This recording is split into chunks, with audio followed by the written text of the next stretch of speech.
went on this hunt every year. It was called the Big Kahuna Hunt. It's some kind of voodoo magic that the woods and nature has on beginner hunters. It happens every time.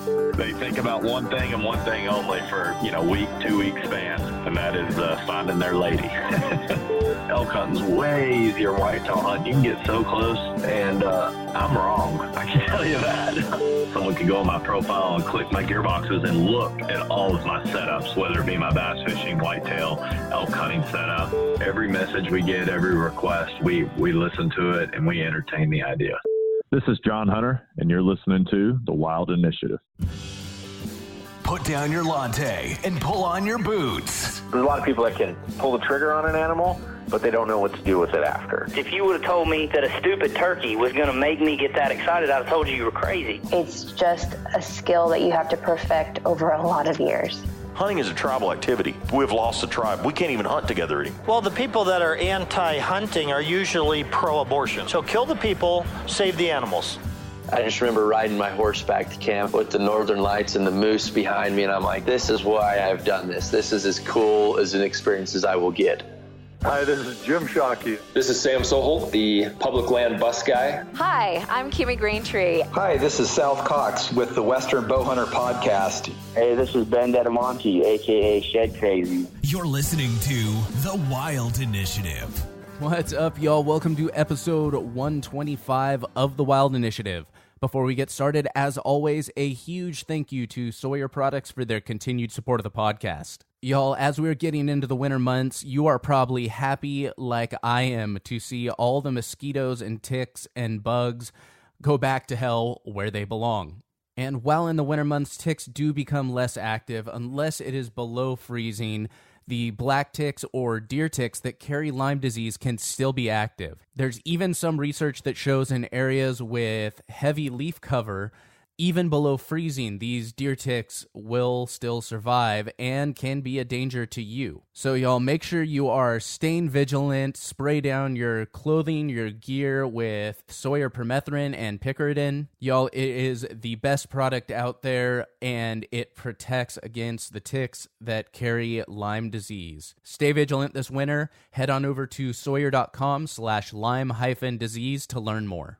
Also, y'all, for those of you who are looking to start a brand, a podcast, or maybe you already have a brand and you are looking to upgrade your marketing and your web presence, I am currently offering full media services. If you're looking for podcast production, marketing, a new website, social management, any of that, I have been working in the digital space for almost 20 years now. I've been doing it professionally as a career for a good 15 years. And now that I'm freelancing, I'm bringing all of that experience to your personal brand. So head on over to the website. Under the media tab, there's a section for design, marketing, and branding. You can click on that and check out some of the prior work I've done. And then scroll down and set up a time for a quick consultation with me. We can talk about your brand, talk about your needs, and hopefully get you set up with some brand new digital services. Y'all, you can talk to any of my prior clients. They'll tell you that they get top-notch service for an absolutely reasonable price.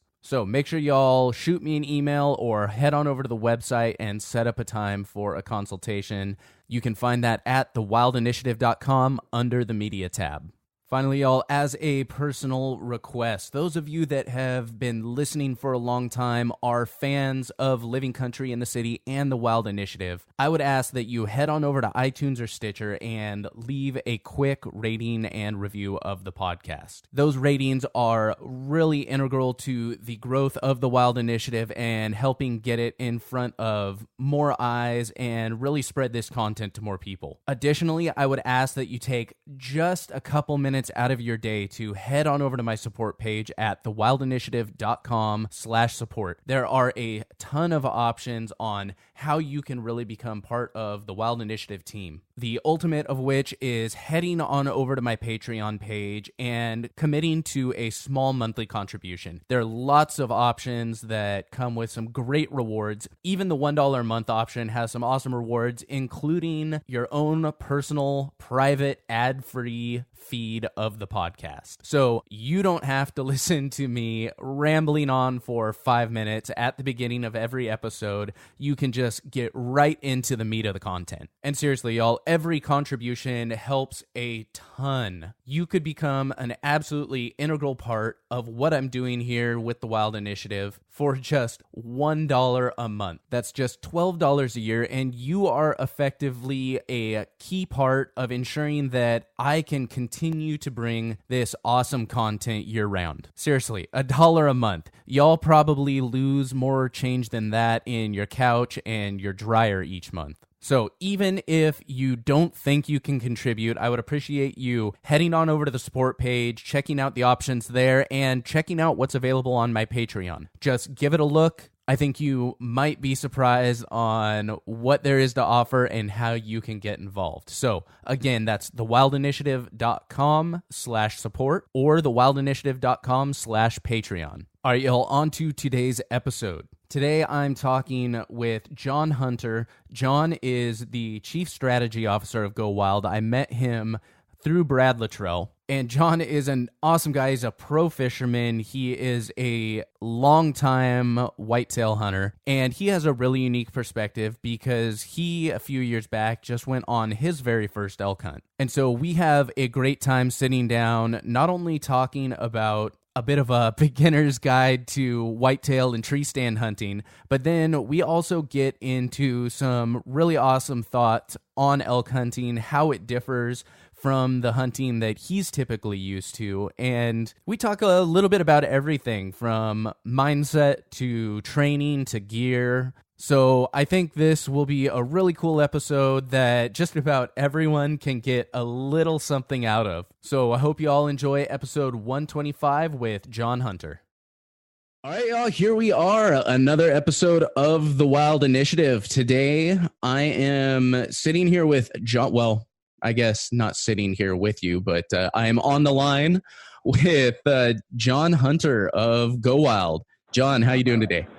Doing well. How are you, Sam? I'm doing pretty good. As we were talking a little bit earlier, I was on my way out to set up the laptop for the podcast and got distracted by mule deer in the backyard and almost dialed in late because of it. But I figure that's a forgivable offense. Yeah, absolutely, man. I am. That deer is heavy on my mind as well, as I am in the truck traveling to our family's farm in southeastern Kentucky to it's really my first chance I've had to get in the woods this year. I went on an elk hunt in September, but have just been really busy to get out and do some whitetail hunting. But it is the time of the year. Love is in the air here. They are in full blown. They're in full blown rut, man. So I am headed to get in a tree stand for about the next week. So I'm stoked. Well, I'm actually not far behind you. I will be after this packing, and I'll be flying out to Nashville to meet up with a buddy, and then we are going to be driving into the Ozarks in Missouri for deer camp with about 9 guys. Nice little contrast to the elk hunt, the fairly brutal elk hunt I've been on for the 6 weeks prior. Yeah, absolutely. Yeah, it's a little different speed elk hunting and whitetail. There's no doubt about that. You know, I'm looking forward to going to the lodge, sitting by the fire, having a good meal, maybe drinking some bourbon and enjoying time with buddies, rather than, you know, hoping I brought enough layers to not freeze my ass off on the side of a mountain while I'm eating protein bars and glassing, hoping I don't have to hike through another 1,000-foot drop in pain. Yeah. Yeah. You know, it's funny you say that. Whitetail hunting, it's just a totally different. I feel like when we go elk hunting, you know, I went with my uncle and my dad, and you know, the people you want to be with, you know, the right camaraderie and all that. But it's just elk hunting is just so full tilt and all out that it's like I don't even feel like we even hung out when we were there, you know, like, and don't get me wrong. If I had to pick, you get to go elk hunting today or you get to go whitetail hunting, I'm going to pick elk hunting.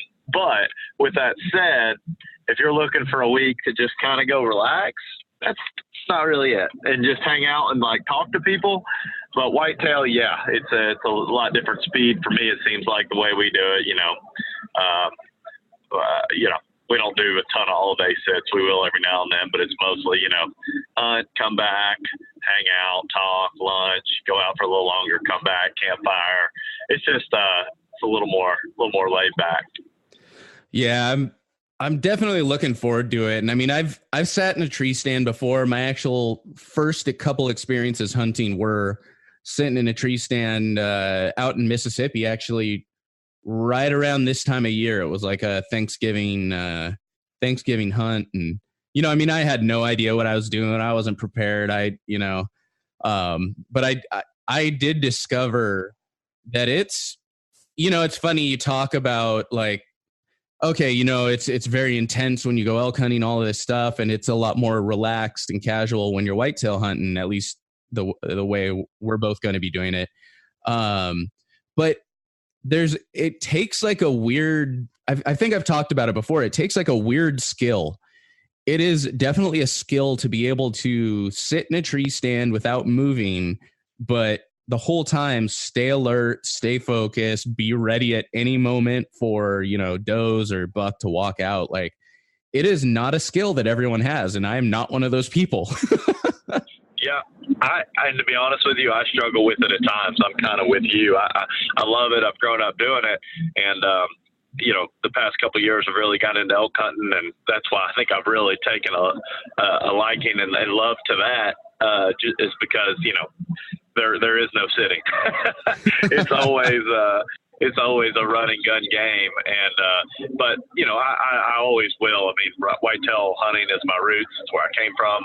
I'll always love it. And that's why I'm stoked to get up there. But you're totally right, man. Sitting in a tree stand for 3-4 hours, 5 hours at a time it's not easy. I mean, it's easy when they're moving, which right now there's snow on the ground. It's 20 degrees, which is unusual for this time of the year. And they're flat out moving during the day, which makes it easier to sit in the tree all day. But when they're not, man, it's a tough deal. But it always happens when you least expect it. So can't kill them on the couch. So speaking of your roots, one thing I always like to kind of do to introduce my guests is just have you talk a little bit about how you got your start in the outdoor. Who introduced you? You know, how did you get into hunting? Yeah, you know, everyone's got their story, man. Mine's probably similar to a lot of other people. I grew up, you know, around my dad and uncle. They always hunted as I grew up. They went on this hunt every year. It was called the Big Kahuna Hunt. It would be my dad, my uncle, my grandpa, and, you know, a handful of their buddies. They'd have 8 to 10 of them. You know, when I was young, they were younger too, you know, young parents, and they were, you know, they didn't have money to have all these fancy leases. So usually they would find a decent tract of land and talk the landowners into letting them hunt. They would be in the barn, or a few years they did a big GP medium tent with like 10 guys in there and cots. And, my mom would always take me out to the camp during the day when they would be between hunts, and I would get to go hang out with all the guys. And, I always wanted to go. I would ask year after year, you know, 5 years old, no, 6 years old, no. And I was about 8 years old. I think I had bugged them enough. And they finally said, okay, you know, you're old enough. It's time to let you go. So I had no rifle at the time. You know, they weren't going to go out, rightfully so, and spend a bunch of money on something that I was doing for the first time. So I had no rifle, no camo. So I put on my dad's smallest camo he could find and all my extra warm layers. And they grabbed my grandpa's old 20 gauge shotgun. We went and bought some slugs, no scope or anything. And we're a rifle state. You know, you can shoot them with a rifle, and, you know, there's no restrictions. But so I had 20 gauge, a slug, and some camo about 4 sizes too big for me. But, dude, I was stoked and ready to go. You know, it was more so just I was finally getting to do it. I was with the older guys. I was part of the crew. And man, my first morning, I went with my uncle that morning. We hiked up a really, really tall, long ridge. It was probably not tall at all, but the way I remember it, it was a big monster hike in. And we get settled in, and it's dark. And dude, it's just starting to crack daylight. And this only happens to beginners, right? This doesn't happen to just every, you know. You know, this doesn't happen only to beginners. It's just something. It's some kind of voodoo magic that the woods and nature has on beginner hunters. It happens every time. I'm there. It's 15 minutes. It's breaking daylight, and a buck, and it looks like the biggest deer, you know, that walks the planet to me. It crosses the ridge about 10 feet, or not 10 feet. I'm sorry, 10 yards right in front of me, and I freak out. And I tap my uncle. I'm like, it's a deer, it's a deer. And the deer hears me, and it runs about 30, 40 yards and stops. So it's still only 50 yards at this point. And he turns around, and he's in disbelief too that this actually happened this quick on my first hunt. And he said, all right. And he told me, he said, get your gun up there and shoot it. So I ripped my gun up really quick, and he said, take your time. He didn't even get that out of his mouth, man. And there was smoke in the air. Oh, you know, boom, ears ringing. And I look up, did I hit him? And he's looking at me really funny, like, you know, like, what happened to you? And then, dude, it set in, man. I had this like burning sensation on my eye, and I, you know, next thing I know, it's about swollen shut. I just pulled the stock right up to my cheek and fired away. No form. So I had a black eye from the recoil. We missed the deer. You know, that's how it went. That was my first hunt, and it's something that I'll never forget, dude. It was one of the most exciting times ever, really. That's kind of perfect, though, isn't it? Like, it is. That's how it should go. It really. You shouldn't. I would hate to have killed a buck in the first 15 minutes of me hunting. I might have not came back. I might have just been like, oh well, that was cool. But you know, the miss and the agony. It's what brings us. It's what brings us back. The close calls. Oh man, that's fantastic.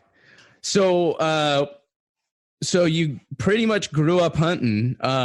Tell me a little bit more about this Big Kahuna hunt. So the Big Kahuna hunt lives on to this day. But you know, we get to do it in a little bit more style these days. You know, my uncle and dad they've both done well with their businesses. So now, you know, they were able to afford a big lease, and then they ended up buying some land. And so now we've got a couple different properties. We've got one, it's about 1,200 acres down on the Cumberland River, and then we've got another big 4,000 acre lease we're in on with a couple other guys. And we every year we have the Big Kahuna hunt, and there's about 12 people who participate, close family and friends, and you know, pretty much we invite people out to the farm. We're there for three days, and it's there's a traveling trophy and everything, man. Whoever kills the biggest deer, at least 130-inch minimum, wins the trophy. So it's something that everyone looks forward to. It keeps it exciting, and you know, it's awesome. It's a tradition that's been going since 1987. That was first started by Jim, my grandpa and dad, and it's we're on 30 years now, past 30 years, so pretty neat.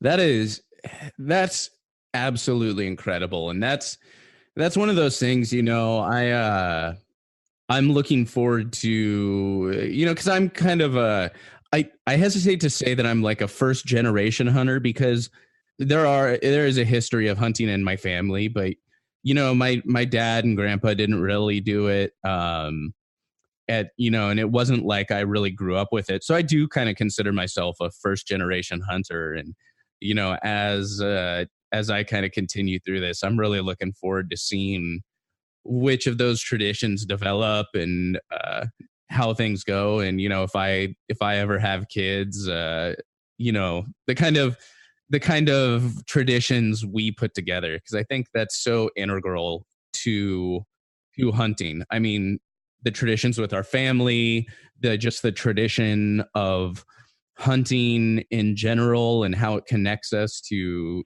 so much of our history. Absolutely, man. That's I agree with you. That's what it's about. It's about memories, you know, being with the right people, and you know, that's what it's in my mind. That's what it's all about.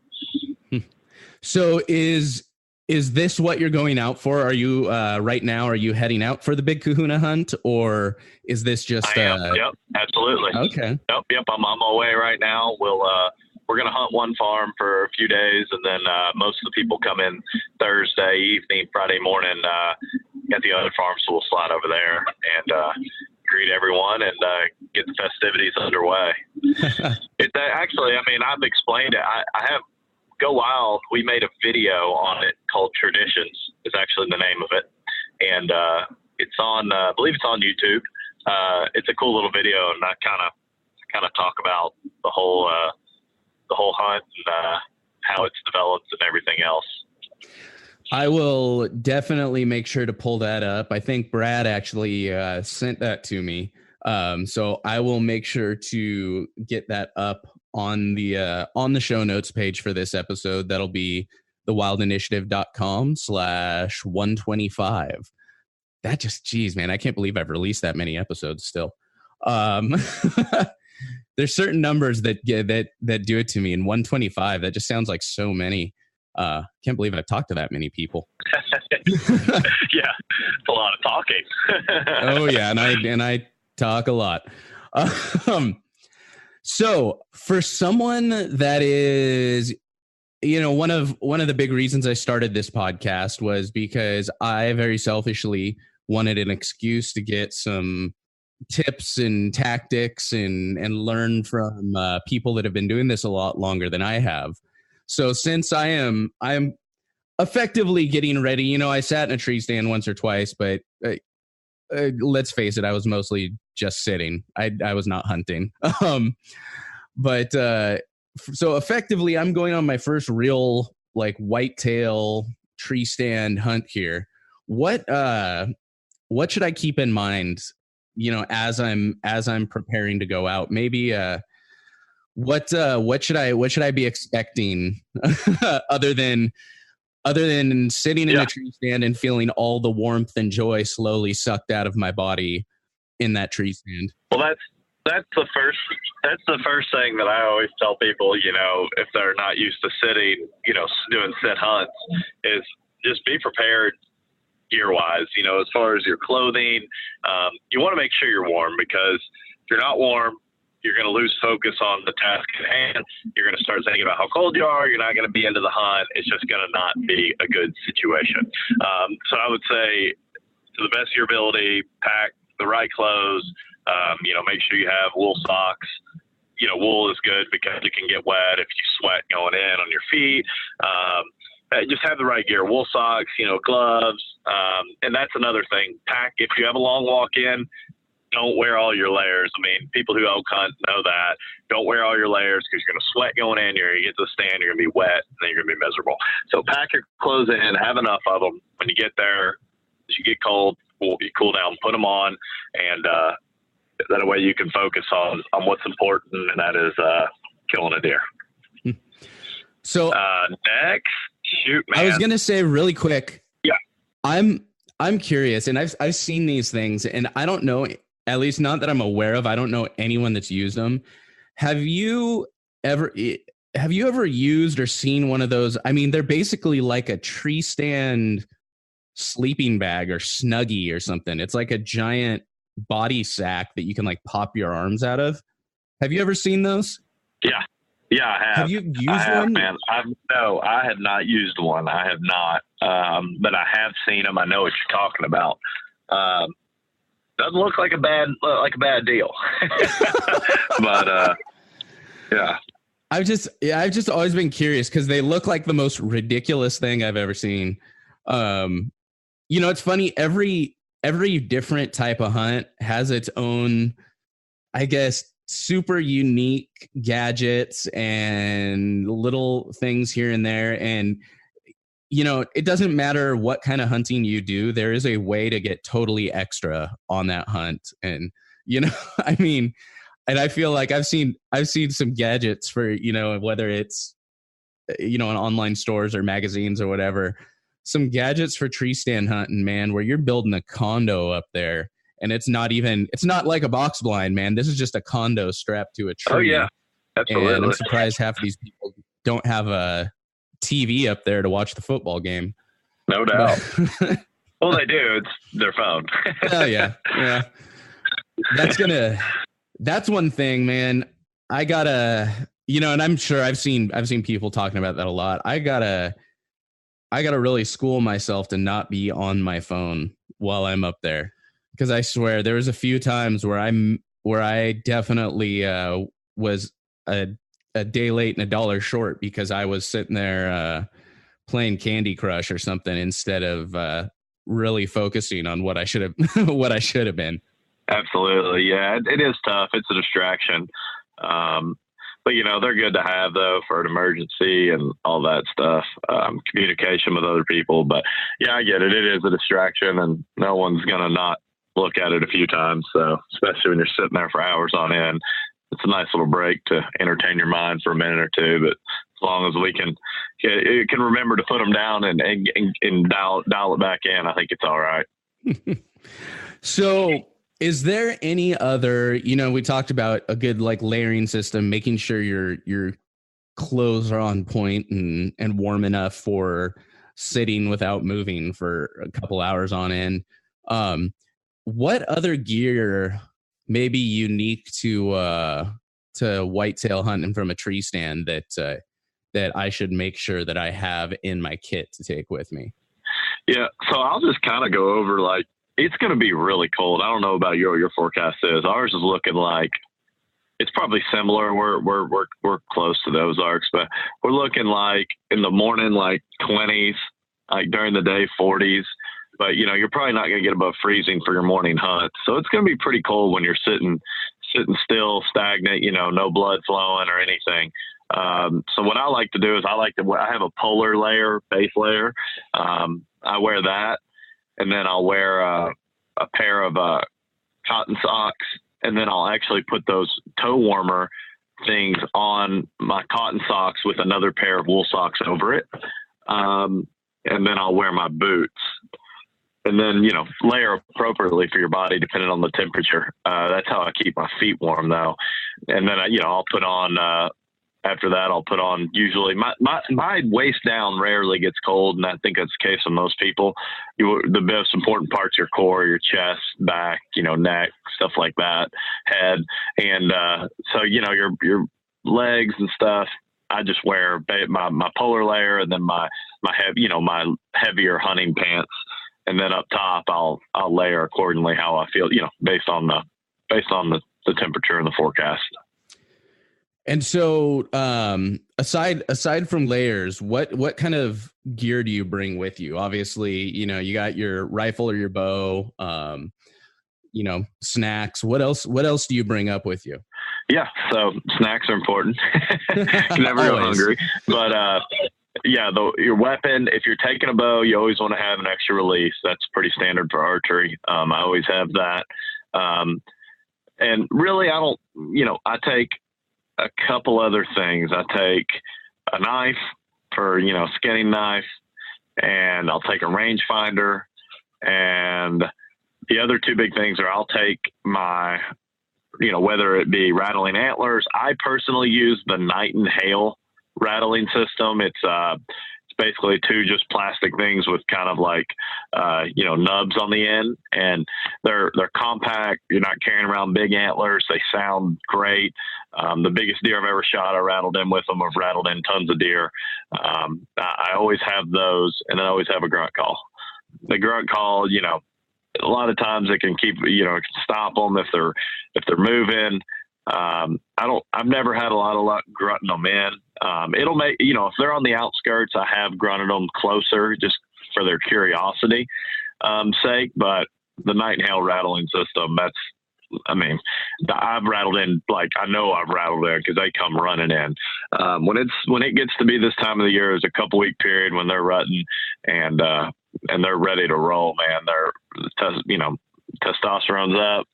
They're swollen up and ready to mark, keep their territory there. So if they hear that, a lot of times they'll come running in ready to go. Yeah. So I'm more used to planning for elk and calling elk, and, there's similar tactics, grabbing a stick and raking trees and things like that. But yeah, generally with elk, your main focus is using your calls and trying to call them in unless you're glassing them up. And so that's not so much the case with whitetail. You'll tend to use a grunt call mostly to just kind of stop them in their tracks or maybe inch them a little bit closer. Yep, correct. Yeah, and the main call that I've had the most luck with is rattling for sure. Just because I hunt the big, where we hunt, it's a big woods. It's not there are fields, but your fields are surrounded by super thick woods, and the fields are slender and skinny. If you're hunting giant fields, rattling can help some, like obviously if you're using a bow or whatnot, but in the big woods, rattling is effective. The sound travels long distances, and I feel like it can really be effective in reaching those deer that you might not ever see and getting them a little closer. And really the concept behind that is like the same as with elk. It's just it either represents deer raking or fighting and marking their territory effectively.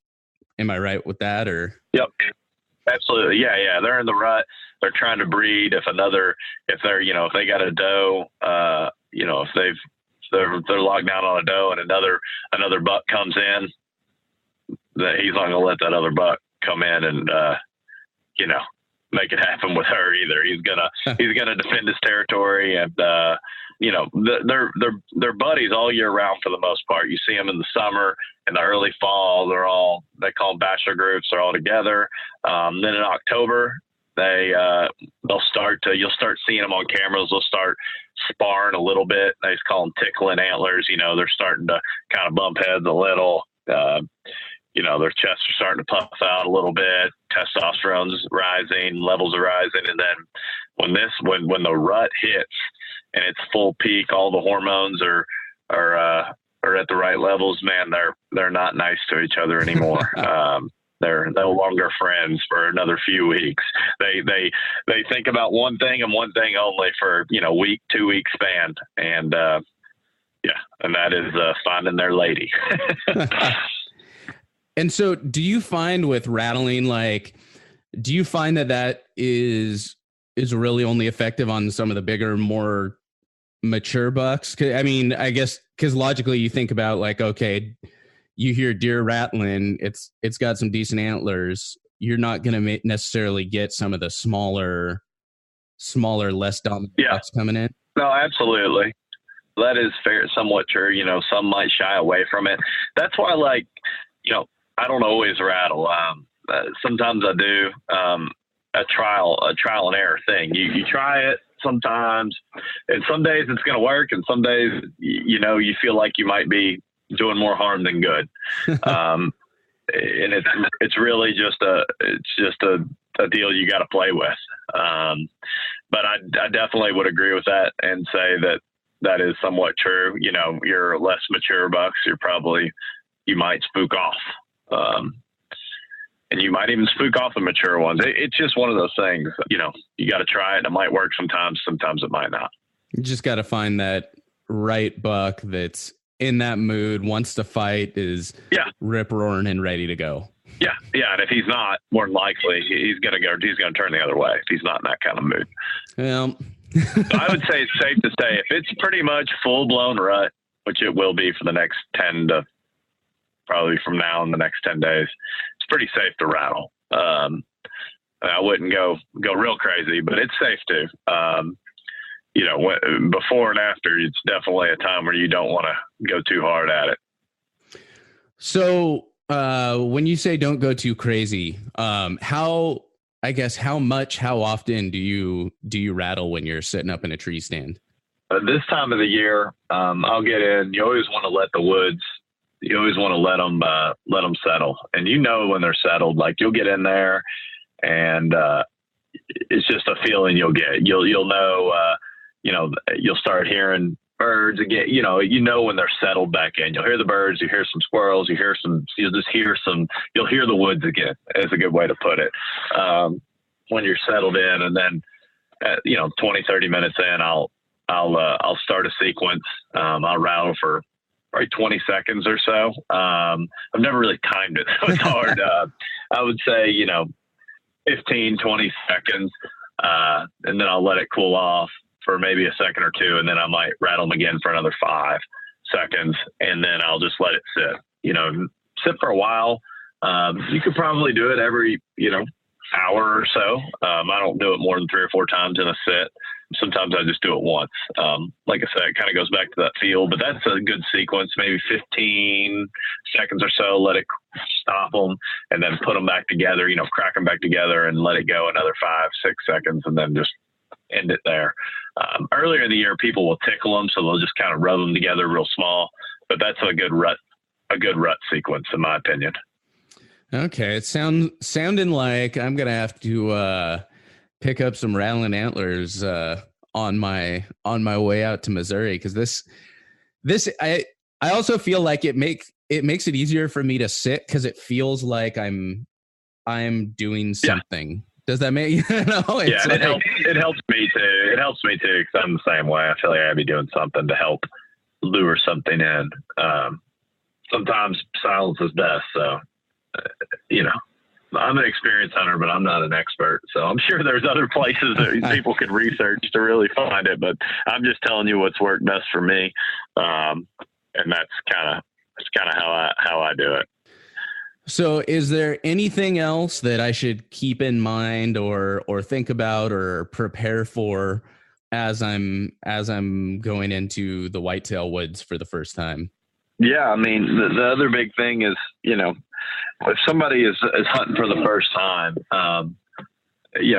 everyone talks about all these big deer and, be proud of your animal. You're out there to learn the sport of hunting, to be with your friends, to create memories, practice conservation, respect the animal.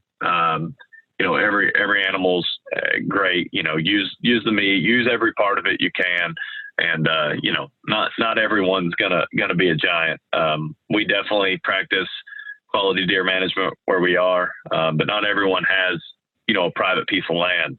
I know plenty of people who only have public access and, you're limited. So I don't ever discriminate on what people kill. Every animal's special. Every animal has a story behind it and is going to create a memory for someone. So I would say just, enjoy the hunt and be proud of the outcome, whatever it is.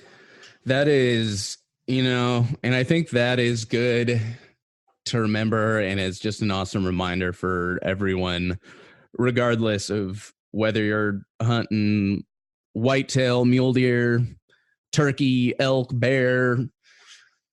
Every harvest is a trophy, without a doubt. Absolutely.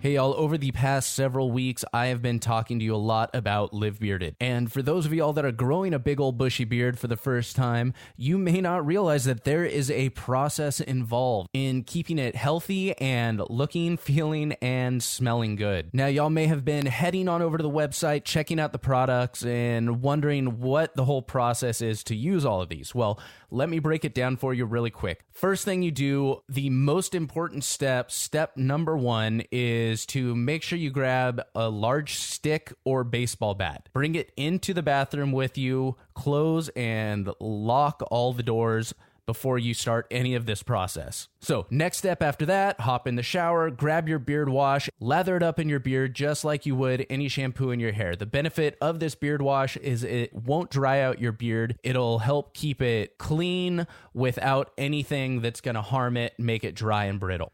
So when you're done with your shower, hop out, dry off your beard, get the majority of the water out of there, and you head on over and you grab the beard oil. Now, the beard oil, contrary to the name, is not for your beard. It's for your skin underneath. And one thing a lot of people complain about when they're growing a large beard is how itchy it gets and how dry their skin gets. After your shower, you just apply a little bit onto your fingers and massage it into the skin underneath your beard. Finally, you want to grab your beard butter. Now, this is the point of the process. You may hear some scratching and pounding at your door. Don't be concerned. This is totally normal at this part of the process. The beard butter is a conditioner for your beard. It'll have a little bit of hold so you can help tame those flyaways, but it'll really make your beard softer and more manageable, and it'll make it smell absolutely fantastic. So you just grab a little bit, massage it between your hands till it all melts, and then rub it into your beard.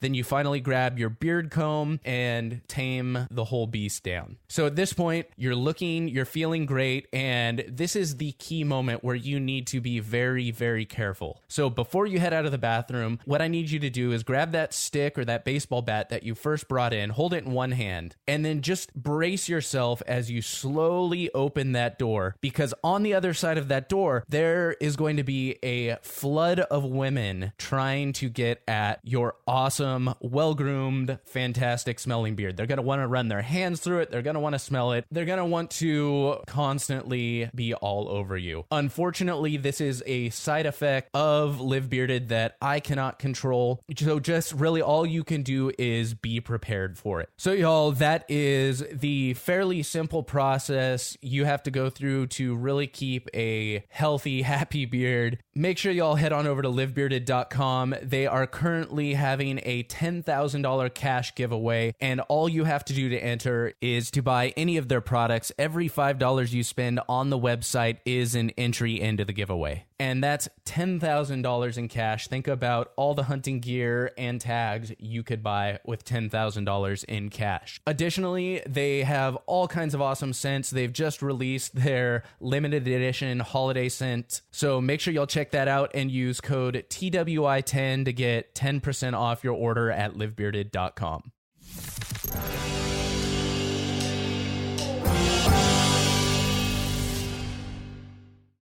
So I want to switch gears here a little bit, and I want to hear, coming from a background and, as we talked about whitetail hunting, a very different style of hunting, I want to hear about your first elk hunt. And, I'd be curious to know maybe kind of what you expected it to be initially and what you did to prepare.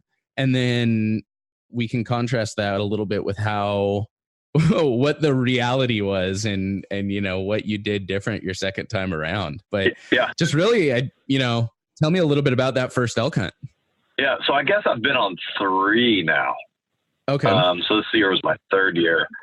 My first year, we were on public land, and it was a grind, man. We had like a semi-guided deal, and it was tough, dude. We did our research and watched some videos, and we had that guide with us some of the time, and it made made me really appreciate it, because you think it's easy. You see these guys just calling these bulls into 10 yards. And you're like, dude, it looks so easy. Like, elk hunting's way easier than whitetail hunting. You can get so close. I was starting to think these animals aren't near as, intelligent or alert as whitetail.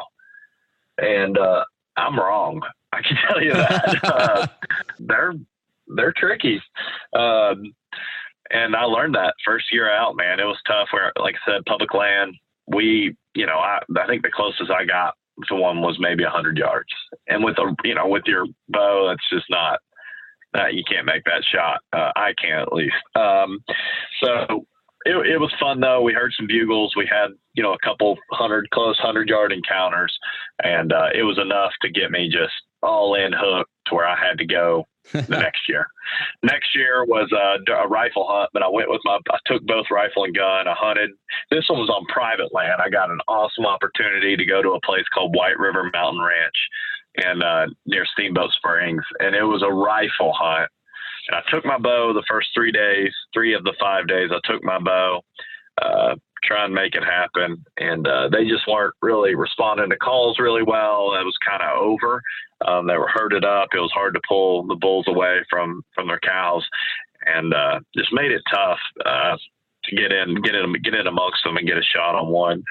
So the final day, a couple final days, I decided to swallow my pride, and I really wanted to harvest an elk and get some of that delicious meat back home. So I swallowed my pride and took my rifle out, harvested an elk, and it was amazing, man. It was a great experience. It was euphoric, getting my hands on that creature that I've been dreaming of killing my whole life. It was awesome. So what were some of the things that you kind of expected, like before you ever headed out into the elk woods? What did you kind of expect out of the hunt, and how did that compare to what it was actually like? I guess one thing I didn't know how much we were going to do is walk and hike. That was one thing that I was not prepared for. I would say either years I wasn't very prepared. Now this year we went on a bow hunt again to White River Mountain Ranch, and I was full blown prepared. I prepped for it for all year. I got on I was in the gym 5-6 days a week, pretty strict eating program, and I was prepared. I was in great shape this year. Never really felt my body get tired. And that's a big thing that I've learned with elk hunting. You got to be in shape. It's you got to live a good lifestyle in order to be able to hang out there. So that was one thing that I wasn't prepared for the first go around. I would say also, I really thought it was going to be easier than it is. It really isn't. They have very good senses and are smart creatures. I was really blown away because I always kind of figured like, okay, they're alert, they've got good senses and stuff, but I think same kind of thing that you mentioned earlier is I felt like I was going to have a lot more leeway with them than with deer, for example. I thought I was going to be able to get away with more, get in closer on them before they started spooking. Their eyesight maybe wasn't going to be quite as sharp for some reason. I don't know. And I was very much disabused of that notion this year.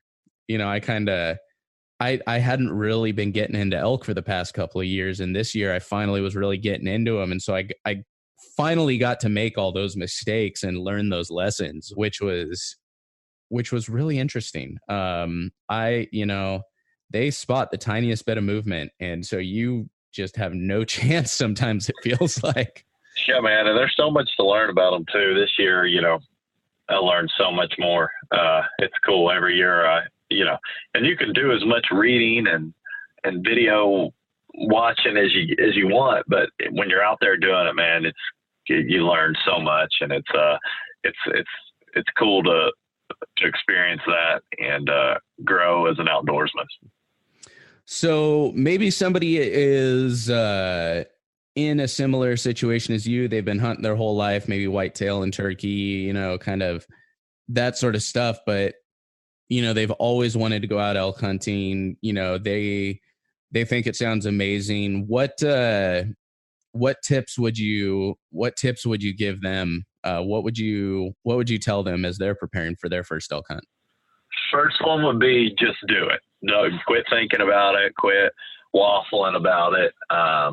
It is a lot of money, but if it's something you always want to do, it's something that you will not, you won't regret the spend. I promise. If you can make swing it, I would do it because it's absolutely awesome. And then the next thing would be start training now. If you want to effectively hunt the animals, you got to be able to go where they are. It takes 45 minutes and thousands of feet in elevation change to get there. Better be ready to cover some country and hike in. And you don't want your body to be out of shape and question that. You want it to be ready to rock. So when you see those animals or you hear them, you're just like, let's go get them. Even if you've already been on 2 bulls that morning and you're tired, you hear the next one, you want to be like, let's go. Because if you're not that aggressive, then you're not in shape enough to want to do that, then the hunt won't be what it should be. So that would be my advice. It would be just get in shape. That's the biggest thing. No one can train for, I live nearly at sea level, and no one can train for the elevation, the way the elevation makes you feel and the altitude, but that you get over that after a day or two. Just having your legs in shape, your lungs in shape is a big deal. So, what gear did you find was especially essential? We kind of talked about stuff you use in a whitetail hunt. What was some of the, maybe a couple items that you thought were just absolutely essential during your elk hunt? So it's really, I'm gonna plug GoWild a little here because it's something awesome that we've just released called Gearbox. And this is a thing that I'm going to utilize a ton going forward, and a lot of other people are going to as well.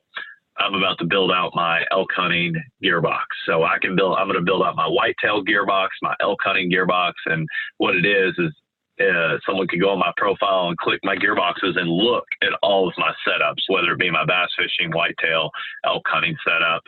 And that's going to be a really cool feature we have moving forward, because I was in the boat where I didn't know the right kind of gear. So I was Googling, reading all these articles, and we're now going to have a one-stop place for somebody to roll in and see an experienced hunter's gearbox and the kind of things they'll need. But with that said, a couple of purchases that I made that I didn't, I learned that I had to have was a good pair of hiking boots. Here at home, I don't hike that much. You're walking to your tree stand. We're around a lot of snakes, poisonous snakes, rattlesnakes, and copperheads. So I wear just a lot of like knee-tall rubber boots. If it's really cold, and the snakes are dormant, I'll wear my super heavy, 1,200 gram insulate boots. Now, neither of those are going to work very well out west. So I bought some Irish setter boots to hike around in, and those were worth every cent of the investment I made on them. So that was probably numero uno, the most important piece of gear that I added to my arsenal to go out west and hunt. Was a good pair of boots. And, I'll tell you, that's one of the first things anybody that Western hunts will tell you. It's like the 2 things you invest in are your boots and your pack. Everything else, if you need to, you can skimp on, but boots, especially if you do not have good boots, you're going to be in for a really rough day. Yeah, absolutely. So speaking of GoWild, I've had Brad on the podcast, and we talked a lot about GoWild. I mean, that was a quite a while ago, though. GoWild was still pretty young at the time, and a lot has changed on the platform since I've had Brad on. I'd love for you to just talk a little bit about what you do with GoWild. Yeah, absolutely. So I am Chief Strategy Officer. I help with, this from the standpoint of where are we going next? What's next on our plate? Which way are we going to pivot to make the app better, to make the users happier, and make the experience a little more friendly? And that's kind of what I do. I do help with marketing direction, who should we target, who should we go after, how should we do it, how we should do it and whatnot. So that's my role there, helping a lot with those things. So I just need to then make sure that I include you on my group text messages with Brad and Chris whenever I'm constantly requesting new features then. So yeah, absolutely. Please do.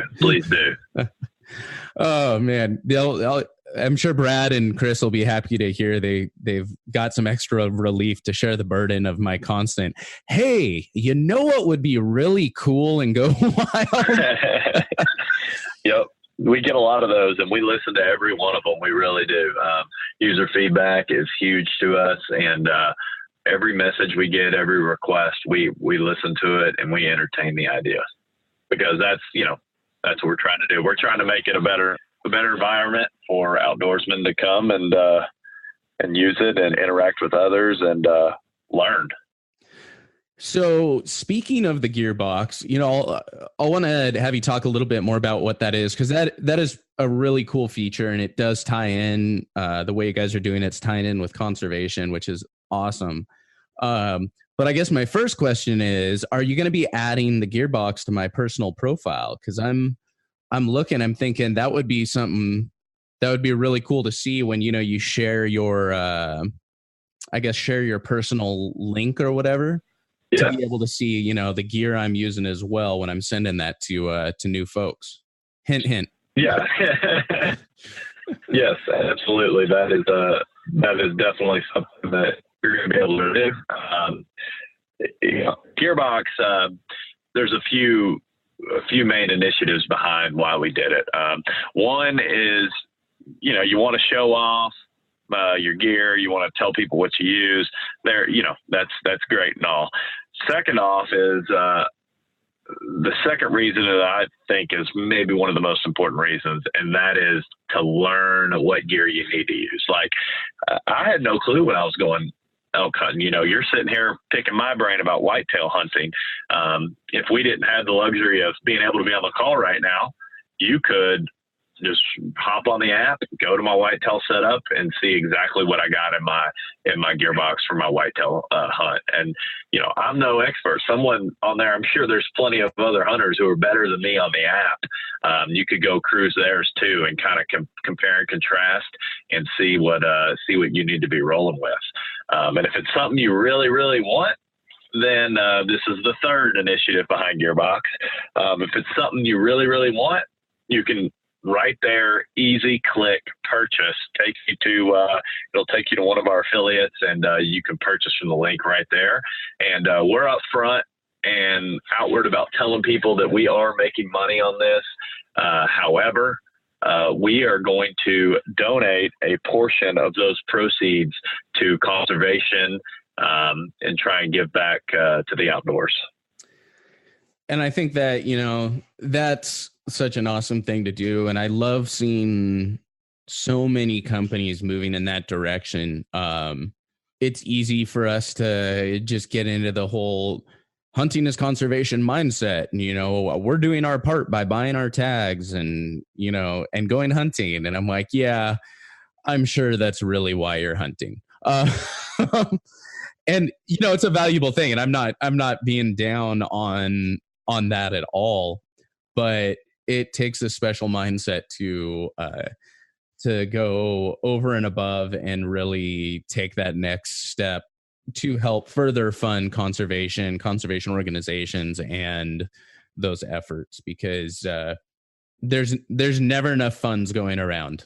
I don't think there ever possibly will be. There's always more projects, always more animals that need help, more wild places that can use our support. So it's really cool to see that. Absolutely, man.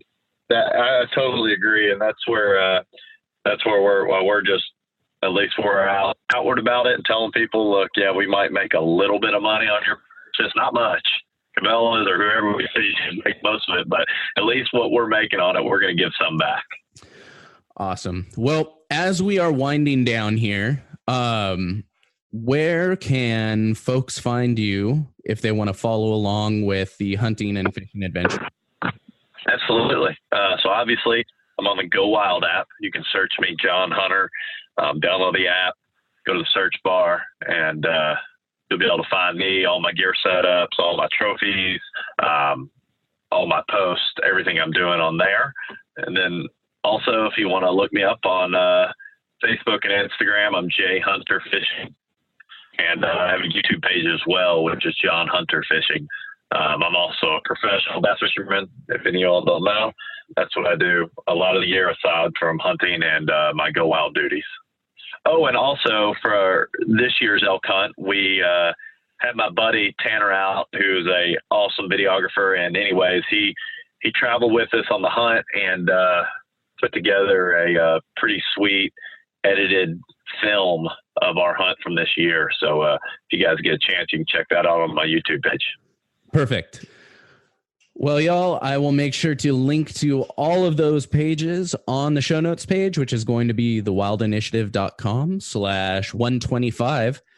So, John, just one thing I always like to end with, if, maybe you're talking with someone about hunting and fishing, whatever it is, and say maybe they're like myself from the city, they didn't grow up in hunting, in this environment, and they said to you, hey, I'm a little intimidated by all this. I want to do it, but I don't know if I can. What advice or words of wisdom would you give them?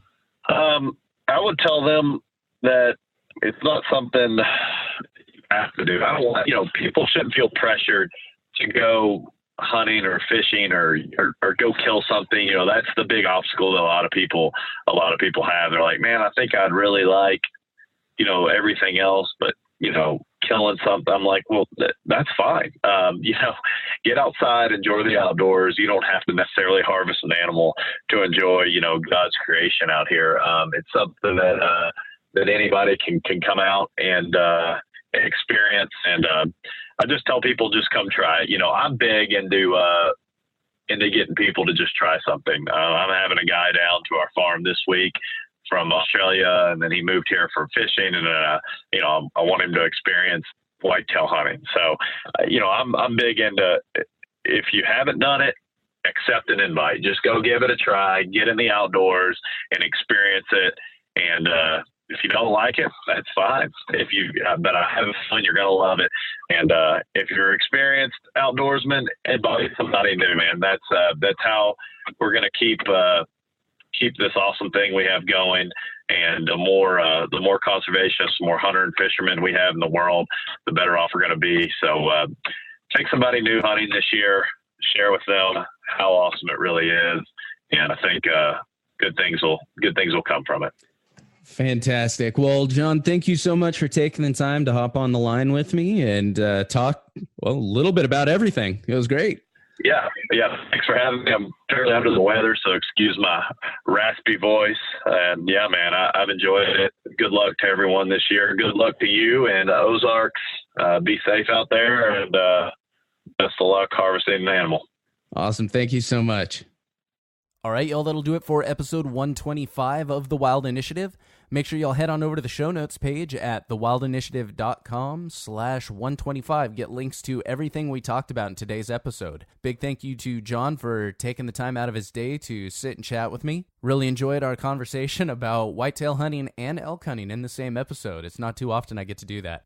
Also, all y'all that are starting a brand, a podcast, or already have a brand and are looking to upgrade your digital presence, maybe get some marketing or logo design done, make sure y'all hit me up at thewildinitiative.com, find that media tab, and look for marketing, design, and branding services. I offer all kinds of digital services. Not all of them are even listed on that page, but you can check out prior examples of my work. Hit me up, set up a time for a consultation, and let's talk about upgrading your digital presence. Also, y'all, make sure you head on over to the support page, check out my Patreon. Just a reminder, $1 a month makes a huge difference. It's $12 out of your year. You probably won't even miss it, but it makes a huge difference in what I'm doing over here at The Wild Initiative. There are thousands of you that listen to this podcast each month, and if just a small fraction of you were willing to head on over there, donate $1 a month, it would make an insane amount of difference. So again, that's thewildinitiative.com/support.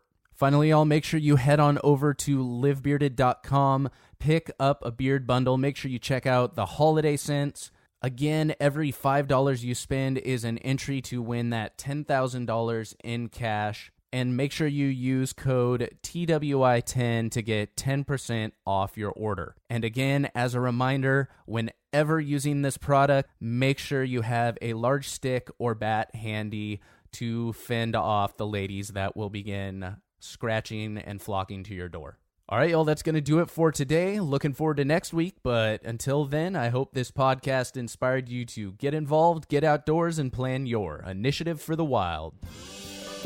Thank you for listening to The Wild Initiative. Please take a moment to leave a rating and review on iTunes or Stitcher, and head on over to thewildinitiative.com to get show notes, check out the blog, gear discounts, other podcasts from the Wild Initiative family, and more.